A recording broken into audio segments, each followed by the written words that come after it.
What we're hoping all skiers do for general maintenance is ankle and knee stability.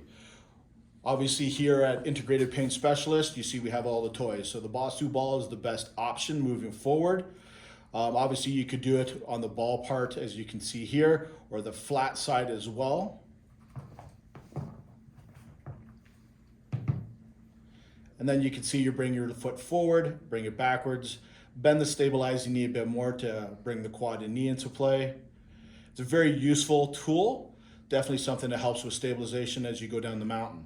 If a Boss 2 ball is not available, other options are a folded towel, as you can easily see. A couch cushion works very similar.